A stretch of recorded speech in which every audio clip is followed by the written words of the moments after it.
What's going on, Workforce? Brian here, and today we're talking about Letter from the Producer Live, number 39. And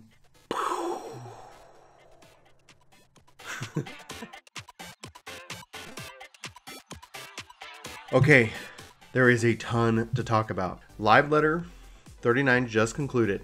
Basically, patch 4.1 preview part 2. And then they're like, you want some 4.2 news? Why not? So this is incredible. Now, this was done kind of a loose translation, but thanks so much everybody who participated in this. I was kind of just hanging out watching Mr. Happy stream, and so just it's important to kind of take some of the notes, especially when it comes to the job adjustments and what was said to heart, because Yoshi P was mumbling. It's not really 100% confirmed.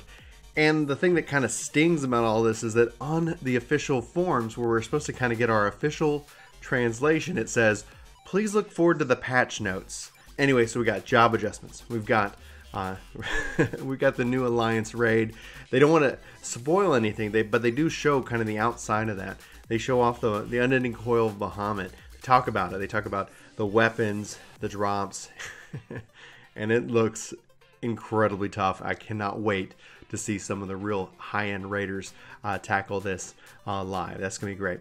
Lots of quality of life. So I think somebody tweeted out Final Fantasy XIV Storm HUD patch 4.1 because we are getting so much quality of life improvements and adjustments to the HUDs alone. So we're gonna talk about that as well. Then we've got the Shinra Extreme, some Bard. They can play music, and they talked about this, but they're showing it off, and it looks incredible. We talked about the HUD updates, the relocation service. They talk about PvP, the rival wings, adjustments and systems that are coming there, and then they dive into what's coming in 4.2.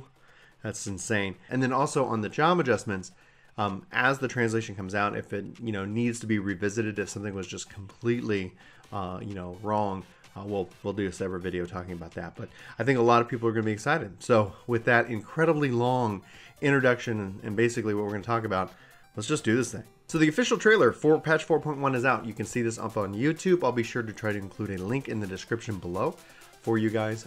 This is condensed. They don't show off everything, and I think this was actually probably better because the trailer definitely felt tighter. It felt stronger and more, I guess, entertaining rather than just going on through all the little things. They really kind of focus in on some core component and content updates. So Yoshi P opens up with the Bard playing music. So he's actually playing the song using his controller, which was really cool because they show off the controller and just the regular HUD. And so he's got it set up and he's just playing the little song. I thought that was really clever and well done.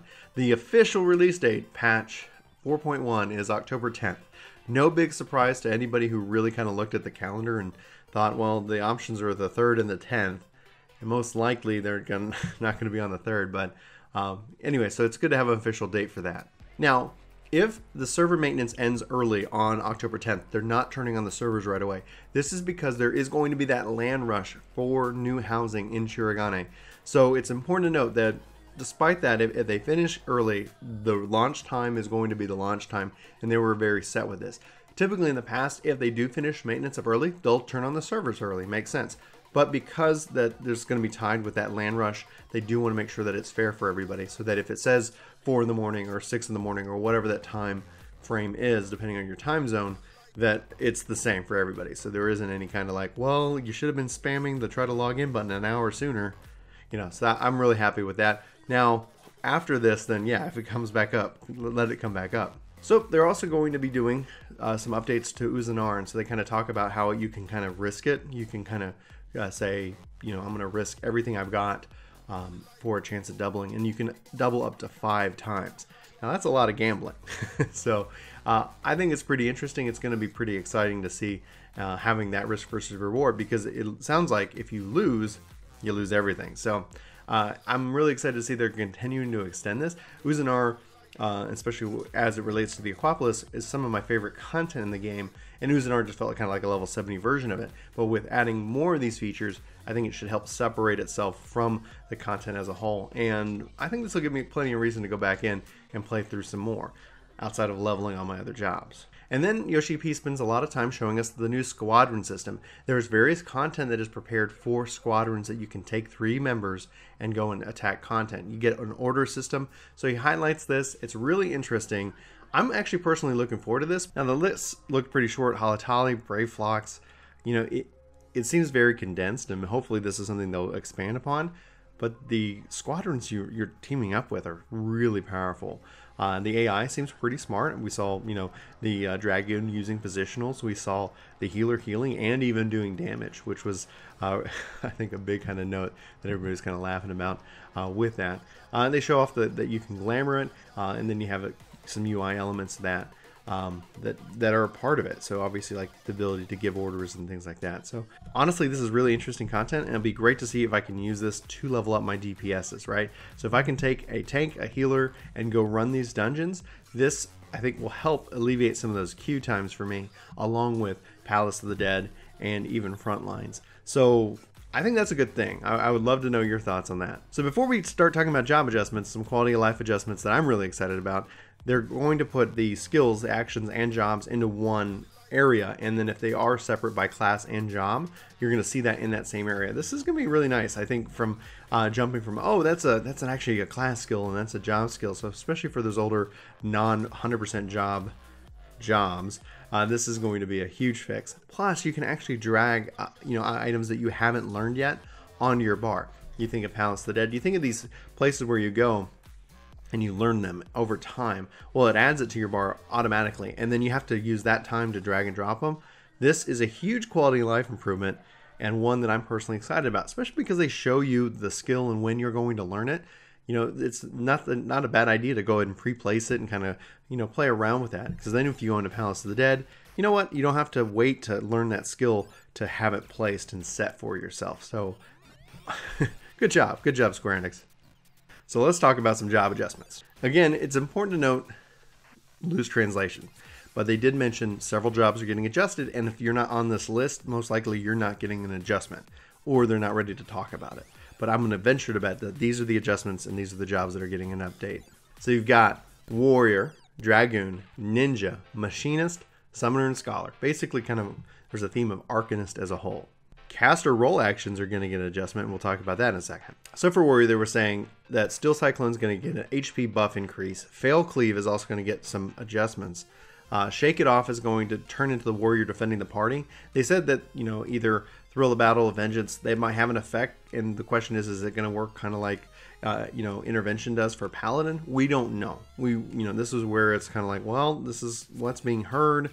Don't know if that's going to have an effect, or based off of how you pair that with one of those determines the effect of the party. But the fact is that even on my opinion of a Warrior video, I was like, there's really no ability to kind of help protect your party. Sure, you're a tank and people are focusing in on you. That's one form of protection, but there's still no way to say, all right, I'm going to heal you. And the fact that it sounds like it's going to be an area of effect, it's going to be a party buff. It sounds like what I've been wanting them to do with Rampart, making it help it affect the party, but don't take that I'm saying there's no changes that they talked about coming to Rampart. I don't want to go down that rabbit hole. So they say Dragoon's getting a lot of adjustments. Heavy thrust, potency decreased, but the combo potency won't.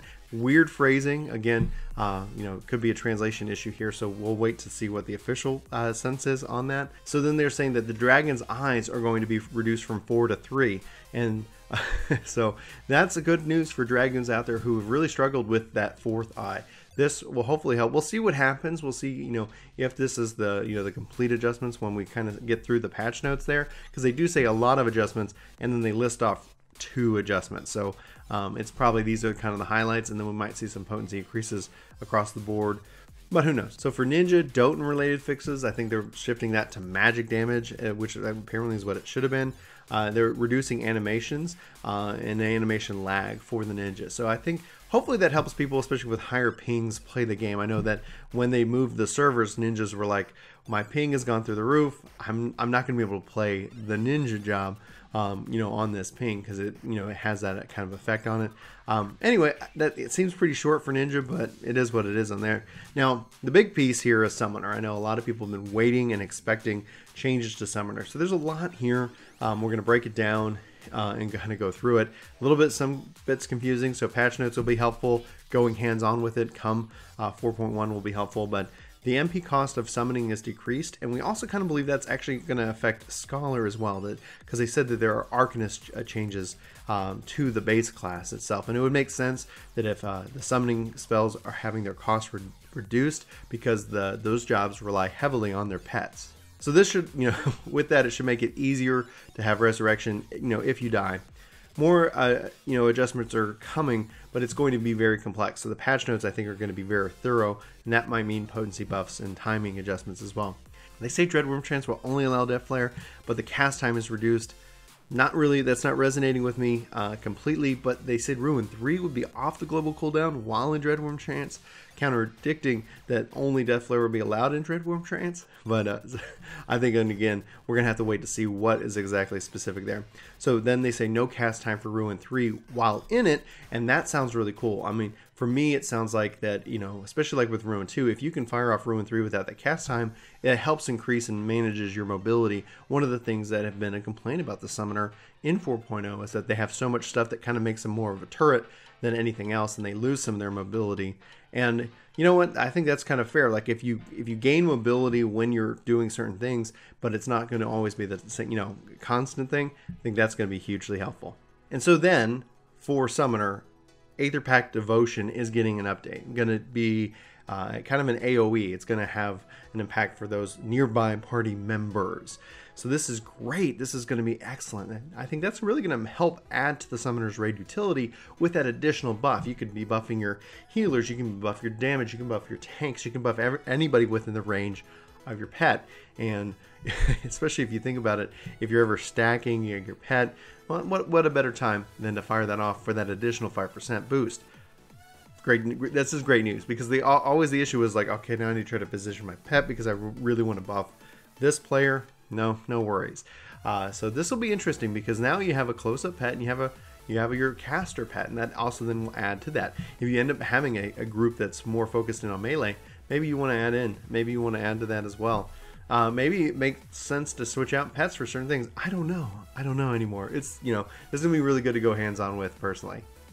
So then they're saying Ruin is going to transform into Ruin 3. So I don't know if this means that Ruin 3 might get just an MP cost reduction anyway, and then it just becomes that. And that's one of the issues that I found, is that there was really like Ruin 1 could become Ruin 4, Ruin 3 could become Ruin 4, Ruin 2 is just out there. The naming conventions of these things is just the worst personally, but I'm really happy to see that line. Can't wait to see it. And then players will have the ability to size their Bahamut, meaning that as myself, I can keep Bahamut large if I feel that he deserves that, but other players can kind of set it so he's not so intrusive or in their face about it. So it's going to be, it sounds like a command line item right now.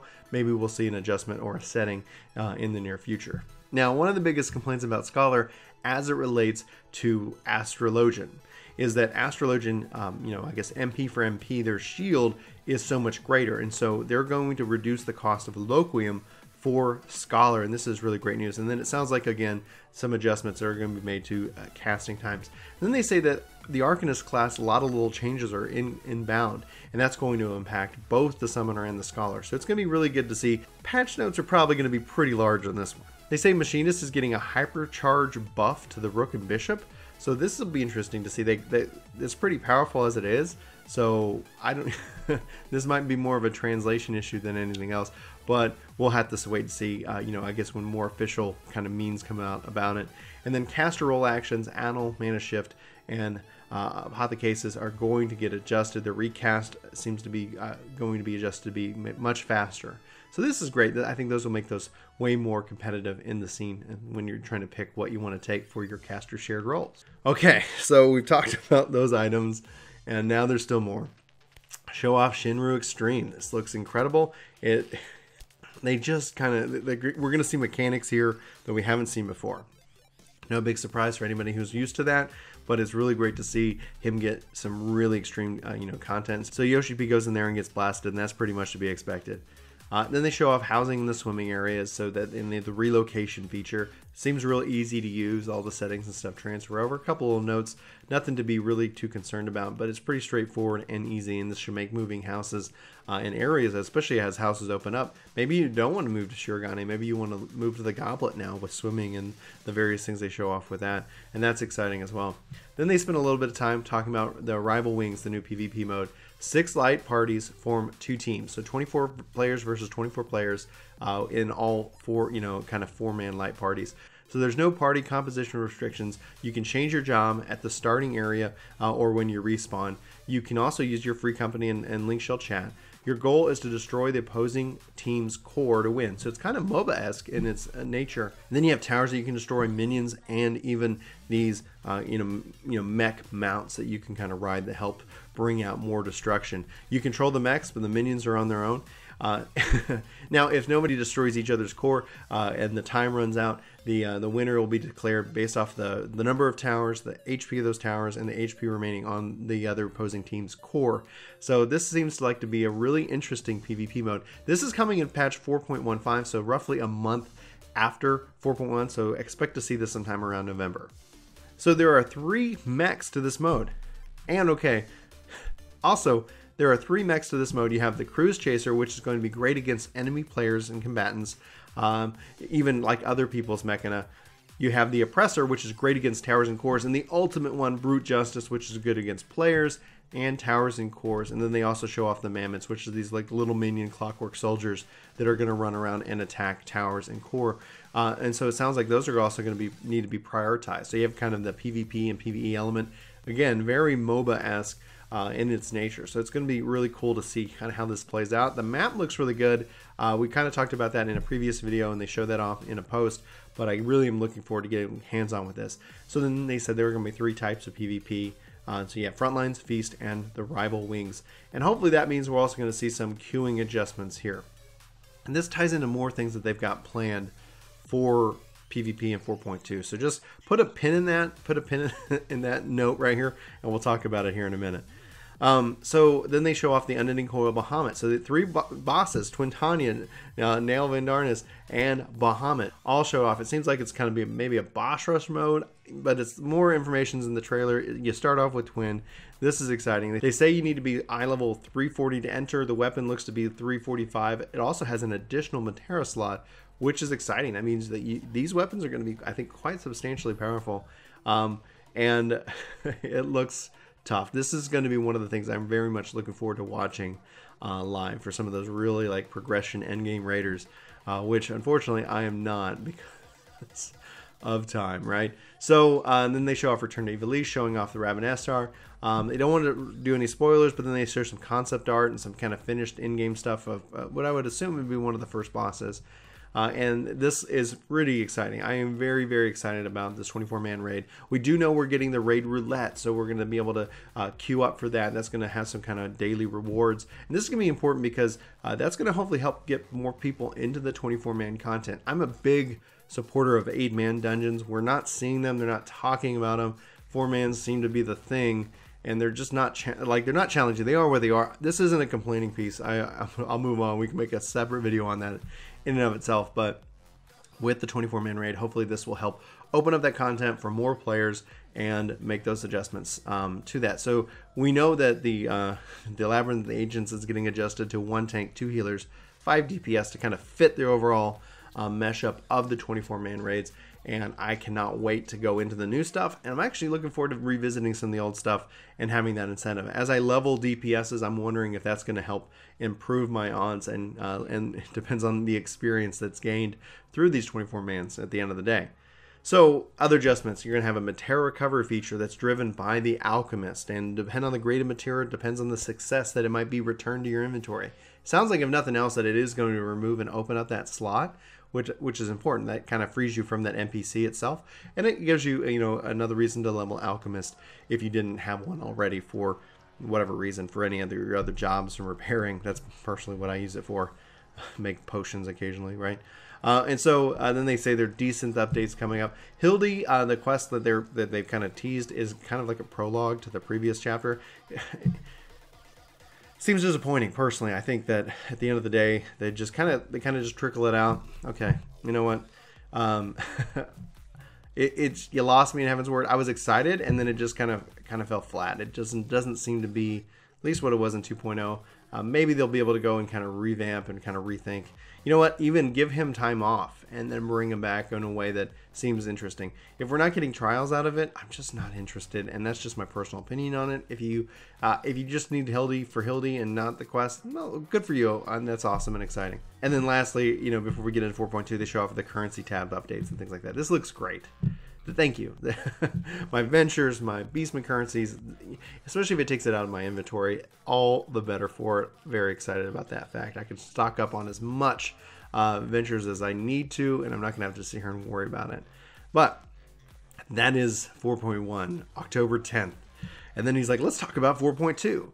No guests this time. This was a long broadcast. If the recording time on this video is anything to show for it. More inventory coming in 4.2, and then so you got the currencies, which is going to save me a ton of inventory already. Now more inventory coming with 4.2. They say PvP cross world, and maybe they mean cross data center, and that is my hope. If we can start doing PvP cross data center, one of my biggest complaints on PvP itself, especially with Feast and Frontlines, is the queue time. Feast more than anything else. And when you talk about ranked, it's like, okay, you know, hopefully this, you know, you just need to broaden the pool, and the more people you can play against, the better. And this should be pretty exciting to see. So hopefully we get the cross data center content, and maybe, you know, with more cross world stuff, that we can actually then start to move and see more cross data center stuff. Maybe this is the beginning of that. That would be great. But the fact is, they're doing it for PvP. This is fantastic, in my opinion. They said cross-world link shell updates. They kind of said that it wasn't the link shell, and then it's maybe a group chat channel. So maybe we just determined that link shell is the word we use for this group chat. I don't know. Maybe they, you know, have made changes and they decided they could do the link shell system, making it cross-world. And that is important. I think, especially for everybody who follows us on Twitch, we like to play together, and it would be so much easier to communicate outside of Twitch, like especially if we're not live streaming and we're doing stuff and we're just hanging out in game, to communicate with you guys. But that's just that's me there. Eureka seems to be delayed from patch 4.15, so we might be able to see that patch 4.2 or 4.25, and they wanted to get it in, but they're just not going to make it, so it's getting pushed. And then battle content replay feature. They're talking about group pose, group replay. It seems like almost kind of like Halo's battle theater, in which that you could kind of go back, watch the map, you could kind of fast forward, rewind, change your angle, change your perspective, you know. And this is really good for guides. This is great for like us here on YouTube to be able to go back and kind of do different angles and kind of walk through the different fights. And that's going to be in beta come around 4.2. This is just a mind-boggling. They keep talking, they keep expanding the group pose feature, and then they say apparently like within this battle replay / group pose that you can do group pose to really kind of get some epic shots. So for anybody who's making stories or doing various things, you know, in a creative fashion on YouTube or on Twitch, this seems like it's going to be a really cool feature that we're going to see a lot of things come out of that. Guides wise, this is going to be great because right now, if we capture guides, we try to capture from different angles. But if we can break the camera apart from the content and be able to kind of replay that, man, that's going to make life so much easier for me. Maybe, and hopefully you guys get to take advantage of it as well. And they say the next season of the Feast will allow you to actually hide your losing statistics, which, okay, I want more statistics. You know, like right now, win-loss, okay, great. But give me some, like, you know, just give me all that data and store it, trend it, tell me who I'm most effective against, my kills, who I've killed, who have been killed by. Come on, give me stats. But, well, we got to wait and see, right? And then, so they say also updates coming to the company crafting system as well. Then they go into announcements, and oh my goodness, now the live letter is concluded. 2.5 hours of epic 4.1 information. And this is what they showed. They also kind of put up slides highlighting what, you know, they've mentioned in the past and things like that. So 4.1 is shaping up to be a very large and very hopefully entertaining expansion. The quality of life adjustments, the HUD adjustments, the content, and more. So I want to know from you guys, what are you most excited about 4.1? Personally, the feeling I am getting from all of this is that as I've shifted and finished off my healers and tanks, It sounds like it's going to make it easier for me to level up my DPS classes. And being that that's what I have left, I just tried to queue as Red Mage, and oh my gosh, I was like 30 minutes. I have been spoiled rotten. That's the downside of not weaving in them into my leveling, because it seems like it's going to be quite substantial.